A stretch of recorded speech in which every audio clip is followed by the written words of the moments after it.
পোৰ্টেলত কাম কৰা লোকসকলকতো আমি সাংবাদিক বুলি এতিয়ালৈকে আমি সিদ্ধান্ত লোৱাই নাই। কোনো পোৰ্টেলক ডিআইপিআৰে সাংবাদিকৰ মৰ্যাদা আজিলৈকে দিয়া নাই।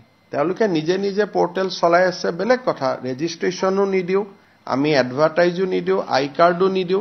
গতিকে এই ব্যক্তিজন অসম চৰকাৰৰ সাংবাদিকৰ সংজ্ঞাত তেখেত নপৰে। আমি অসমে এতিয়ালৈকে ইলেক্ট্ৰনিক্স মিডিয়া আৰু প্ৰিণ্ট মিডিয়াৰ জাৰ্নেলিষ্টকহে আমি সাংবাদিক বুলি ধৰো। সেইকাৰণে পোৰ্টেল জাৰ্নেলিষ্টসকলক যদিও ঘৰুৱা ভাষাত আমি জাৰ্নেলিষ্ট বুলি কওঁ, কিন্তু তেওঁলোকক সাংবাদিকতাৰ স্বীকৃতি আমিও দিয়া নাই আৰু তেওঁলোকেও আমাৰ পৰা বিচৰা নাই। গতিকে মই ভাবো যে এইটো এজন ইণ্ডিভিজুৱেল ব্যক্তি আৰু তেনেকেতো অসমত বহুত কেছ ডেইলি ৰেজিষ্টাৰ হৈয়ে থাকে। আৰু এখেত সাংবাদিক নে ব্যৱসায়ী তাৰো এটা দৃষ্টিভংগী আছে, কাৰণ তেওঁতো ডাম্পাৰ আদিৰ ব্যৱসায়ো কৰে। গতিকে এটা ব্যৱসায়িক কাৰণত গ্ৰেপ্তাৰ হৈছে নে আন কাৰণত গ্ৰেপ্তাৰ হৈছে তাকো জানিব নোৱাৰি। কিন্তু মই যিগৰাকী ব্যক্তিৰ নাম জানো, তেওঁৰ 4-5খন ডাম্পাৰো আছে, তেওঁ বিভিন্ন ব্যৱসায়ো কৰে, পাৰ্ট টাইম এটা পোৰ্টেলত কাম কৰে। আৰু সেই পোৰ্টেলটো ৰাজনৈতিক ব্যক্তিৰ পোৰ্টেল। গতিকে এটা সাংবাদিকৰ ডেফিনেশ্যনত আহিব নাই, আমি প্ৰেছ ক্লাবৰ লগত কথা পাতিব লাগিব। প্ৰেছ ক্লাবে প্ৰতিবাদ কৰিছে, কিন্তু প্ৰেছ ক্লাবৰ লগত এতিয়ালৈকে সিদ্ধান্তই হোৱা নাই যে পোৰ্টেলক সাংবাদিকত ধৰিম নে নধৰিম। যদি তেওঁলোক আগবাঢ়ি আহে আমিতো ভাল পাম। তেওঁ বেংকত নিউজে কৰিব গৈছে নে আন কামত গৈছে আমি কেনেকে জানিম, বা আন সাংবাদিকে কেনেকে তাৰ গেৰেণ্টি ল'ব পাৰিব। আজিকালি দিনত আমি নিজৰ ল'ৰা ছোৱালী গেৰেণ্টিয়ে ল'ব নোৱাৰো। তেওঁ এটা বেংকত গৈছে, সাংবাদিকো নহয়। এটা তেওঁ কি কামত বেংকত গৈছে বাকী সাংবাদিকসকলে তেওঁৰ হৈ কেনেকে ক'ব? এইটো তেওঁ ঘৰুৱা কামতো যাব পাৰে, নিজৰ কামতো যাব পাৰে, এইটোতো কোনেওতো ক'ব নোৱাৰে। প্ৰথম তেওঁ এজন সাংবাদিক হ'ব লাগিব স্বীকৃত। দ্বিতীয় তেওঁ কি কামত গৈছে এইটো আমি জানিব লাগিব। বাকী সাংবাদিকসকলে তেওঁৰ হৈ গেৰেণ্টি লৈছে, কিন্তু চৰকাৰেতো গেৰেণ্টি ল'ব নোৱাৰে। কোনো ৰাইট আপৰ কাৰণে আমি এৰেষ্ট নকৰো।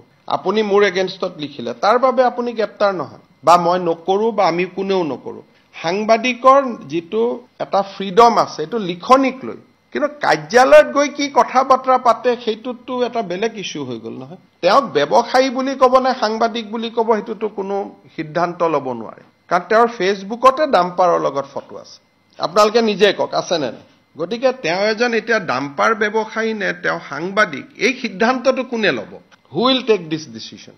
গতিকে আপোনালোকে মোক যদি সিদ্ধান্ত লৈ সাংবাদিক বুলি কয় মই এৰি দিম, কিন্তু সাংবাদিক বুলি মোক আপোনালোকে লিখি দিয়ক যে তেওঁ সাংবাদিক। কিন্তু আপোনালোকে লিখি দিয়াৰ আগতে 3বাৰ চিন্তা কৰি চাব, কালি যদি ডাম্পাৰ কেছত পৰে তেতিয়া কি কৰিব। সেইকাৰণে মোক এখন আপোনালোকে লিখি দিয়ক সাংবাদিক বুলি, আপোনালোকে তেওঁৰ ওপৰত দায়িত্ব লওক, এতিয়াই এৰা যাব।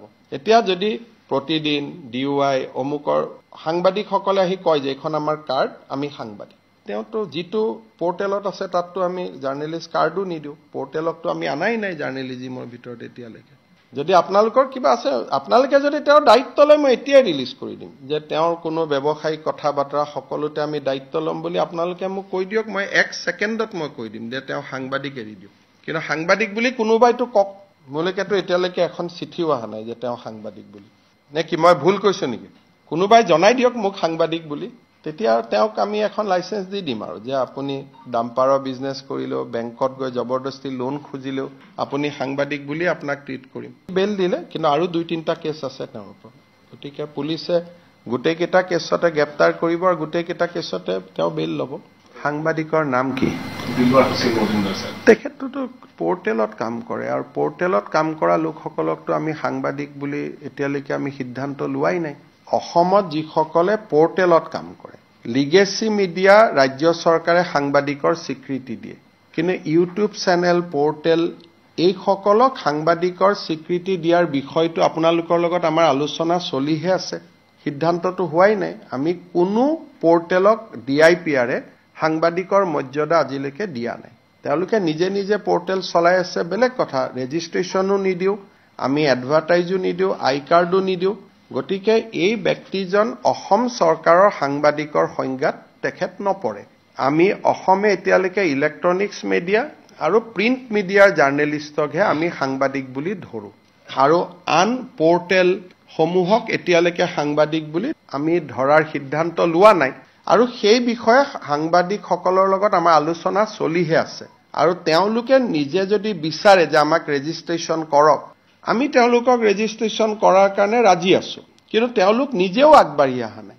সেইকাৰণে পোৰ্টেল জাৰ্নেলিষ্টসকলক যদিও ঘৰুৱা ভাষাত আমি জাৰ্নেলিষ্ট বুলি কওঁ, কিন্তু তেওঁলোকক সাংবাদিকতাৰ স্বীকৃতি আমিও দিয়া নাই আৰু তেওঁলোকেও আমাৰ পৰা বিচৰা নাই গতিকে মই ভাবো যে এইটো এজন ইন্ডিভিজুৱেল ব্যক্তি আৰু তেনেকেতো অসমত বহুত কেছ ডেইলি ৰেজিষ্টাৰ হৈ থাকে আৰু এখেত সাংবাদিক নে ব্যৱসায়ী তাৰো এটা দৃষ্টিভংগী আছে কাৰণ তেওঁতো ডাম্পাৰ আদিৰ ব্যৱসায়ও কৰে গতিকে এটা ব্যৱসায়িক কাৰণত গ্ৰেপ্তাৰ হৈছে নে আন কাৰণত গ্ৰেপ্তাৰ হৈছে তাকো জানিব নোৱাৰি কিন্তু মই যিগৰাকী ব্যক্তিৰ নাম জানো তেওঁৰ 4-5খন ডাম্পাৰো আছে তেওঁ বিভিন্ন ব্যৱসায়ও কৰে পাৰ্ট টাইম এটা পোৰ্টেলত কাম কৰে আৰু সেই পোৰ্টেলটো ৰাজনৈতিক ব্যক্তিৰ পোৰ্টেল গতিকে এটা সাংবাদিকৰ ডেফিনেশ্যনত আহিব নাই আমি প্ৰেছ ক্লাবৰ লগত কথা পাতিব লাগিব না প্ৰেছ ক্লাবে প্ৰতিবাদ কৰিছে কিন্তু প্ৰেছ ক্লাবৰ লগত এতিয়ালৈকে সিদ্ধান্তই হোৱা নাই যে পোৰ্টেলক সাংবাদিকত ধৰিম নে নধৰিম যদি তেওঁলোক আগবাঢ়ি আহে আমিতো ভাল পাম কাৰণ আজিলৈকে আমি এডভাৰটাইজো নিদিওঁ একো নিদিওঁ আমাৰ লগত কোনো সম্পৰ্কও নাথাকে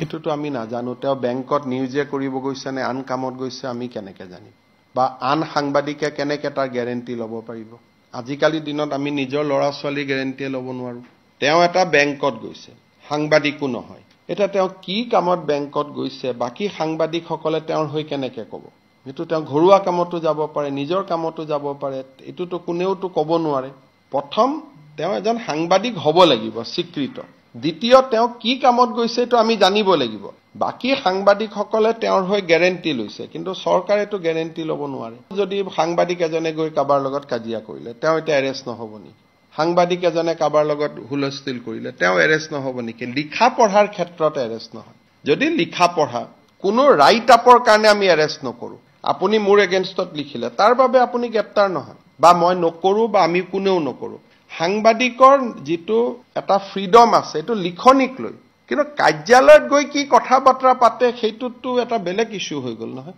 সেইকাৰণে সেই মানুহজনকো সাংবাদিকসকলে শুনিব লাগিব মই জানাত এতিয়ালৈকে সাংবাদিক সংঘ এপেক্স বেংকত গৈ মেনেজাৰজনৰ লগত কথা পতাই নাই যে আপোনাৰ তাত কিয় আহিছিল কিবা বেলেগ কথাত আহিছিল ঘৰুৱা কথাত আহিছিল লোন বিচাৰি আহিছিল লোন নিবিচাৰি আহিছিল তেওঁ তাতে লোন বিচাৰি গৈছিল নে কি বিচাৰি গৈছিল সেই কথাখিনিটো সাংবাদিক সংস্থাৰ প্ৰতিনিধি দল এটাটো এপেক্স বেংকত যাব লাগিব দুই পক্ষটো শুনিব লাগিব এতিয়ালৈকে কোনোৱেও যোৱা নাই মইতো নাজানো আপোনালোক তাতে এটা প্ৰতিনিধি দল তেওঁক হয়তো প্ৰেছ ক্লাবত মাতক এপেক্স বেংকৰ মেনেজাৰজনক নহলে আপোনালোক যাওক সাক্ষাৎ কৰক এনেকে সুধিলেতো সঁচা কথাটো ক'ব দিগদাৰ চাহ একাপ খাই কথাখিনি বুজি আহক দুই পক্ষ শুনাৰ পিছত সিদ্ধান্ত লওক কাৰণ তেওঁক ব্যৱসায়ী বুলি ক'ব নে সাংবাদিক বুলি ক'ব হেতুটো কোনো সিদ্ধান্ত ল'ব নোৱাৰে কাৰণ তেওঁৰ ফেচবুকতে ডাম্পাৰৰ লগত ফটো আছে আপোনালোকে নিজে কওক আছে নে গতিকে তেওঁ এজন এতিয়া ডাম্পাৰ ব্যৱসায়ী নে তেওঁ সাংবাদিক এই সিদ্ধান্তটো কোনে ল'ব who will take this decision গতিকে আপোনালোকে মোক যদি সিদ্ধান্ত লয় সাংবাদিক বুলি কয় মই এৰি দিম কিন্তু সাংবাদিক বুলি মোক আপোনালোকে লিখি দিয়ক যে তেওঁ সাংবাদিক কিন্তু আপোনালোকে লিখি দিয়াৰ আগতে তিনিবাৰ চিন্তা কৰি চাব কালি যদি ডাম্পাৰ কেছত পৰে তেতিয়া কি কৰিব সেইকাৰণে মোক এখন আপোনালোকে লিখি দিয়ক সাংবাদিক বুলি আপোনালোকে তেওঁৰ ওপৰত দায়িত্ব লওক এতিয়াই এৰা যাব এতিয়া যদি প্ৰতিদিন ডিউআই অমুকৰ সাংবাদিকসকলে আহি কয় যে এখন আমাৰ কাৰ্ড আমি সাংবাদিক তেওঁতো যিটো পোৰ্টেলত আছে তাততো আমি জাৰ্নেলিষ্ট কাৰ্ডো নিদিওঁ পোৰ্টেলকতো আমি আনাই নাই জাৰ্নেলিজিমৰ ভিতৰত এতিয়ালৈকে যদি আপোনালোকৰ কিবা আছে আপোনালোকে যদি তেওঁৰ দায়িত্ব লয় মই এতিয়াই ৰিলিজ কৰি দিম যে তেওঁৰ কোনো ব্যৱসায়িক কথা বতৰা সকলোতে আমি দায়িত্ব ল'ম বুলি আপোনালোকে মোক কৈ দিয়ক মই 1 ছেকেণ্ডত মই কৈ দিম যে তেওঁ সাংবাদিক এৰি দিওঁ কিন্তু সাংবাদিক বুলি কোনোবাইতো কক মোলৈকেতো এতিয়ালৈকে এখন চিঠিও অহা নাই যে তেওঁ সাংবাদিক বুলি নে কি মই ভুল কৈছো নেকি কোনোবাই জনাই দিয়ক মোক সাংবাদিক বুলি তেতিয়া তেওঁক আমি এখন লাইসেন্স দি দিম আৰু যে আপুনি ডাম্পাৰৰ বিজনেস কৰিলেও বেংকত গৈ জবৰদস্তি লোন খুজিলেও আপুনি সাংবাদিক বুলি আপোনাক ট্ৰিট কৰিম দেশত মুখ্যমন্ত্ৰী মন্ত্ৰী এজনেও গৈ যদি বেলেগত কবাত ধমকি দিয়ে তাকো কোনেও ৰেহাই নিদিয়ে আইনে কাক ৰেহাই দিব লিখা পঢ়াত ৰেহাই আছে মুখ্যমন্ত্ৰীৰ বিৰুদ্ধে লিখাৰ কাৰণেতো কাকো এৰেষ্ট কৰা নাই পুলিচৰ ৰিপৰ্টটো আহিছে যে তেওঁ শিডিউল ট্ৰাইব সম্প্ৰদায়ৰ বড়ো বুলি ব্যক্তি এগৰাকীক খুব ঘৃণনীয়ভাৱে ব্যৱহাৰ কৰিছে আৰু দ্বিতীয় ৰিপৰ্টটো আহিছিল যে তেওঁ বেংকত এটা বৃহৎ পৰিমাণ টকাৰ লোন দাবী কৰিছিল তেওঁৰ ব্যৱসায়িক কাৰণে ইয়াত লিখা পঢ়াৰ লগত কথাটো জড়িত নাই যেটো পুলিচৰ ৰিপৰ্ট বড়ো বোলা ব্যক্তিগৰাকীয়ে 164 ষ্টেটমেন্টটো দিছে কোৰ্টত যে মোক অবাইজ ভাষাত গালিগালাজ কৰা হৈছিল বুলি বেল দিলে কিন্তু আৰু 2-3টা কেছ আছে তেওঁৰ ওপৰত গতিকে পুলিচে গোটেইকেইটা কেছতে গ্ৰেপ্তাৰ কৰিব আৰু গোটেইকেইটা কেছতে তেওঁ বেল ল'ব কাৰণ তেওঁ ওপৰত এটা কৰিলে তলত আহি এটা কৰিলে আৰু গোটেইকেইটা কেছে সাংবাদিকতাৰ লগত জড়িত নহয় লিখাৰ কাৰণে তেওঁক এৰেষ্ট কৰা নাই সেইটো ভুল ভাবিবই নালাগে মইতো আজিও কৈছো আমাৰ ওপৰত যিমান লিখে লিখক লিখাৰ কাৰণে অসমত কোনো জাৰ্নেলিষ্টক কোনেও এৰেষ্ট নকৰে কিন্তু যদি এটা জাৰ্নেলিষ্ট এজনে বাহিৰত গৈ শিডিউল টাইপ শিডিউল কাষ্ট মানুহ এজনক গালি গালাজ কৰে এটোতো কেছ হ'ব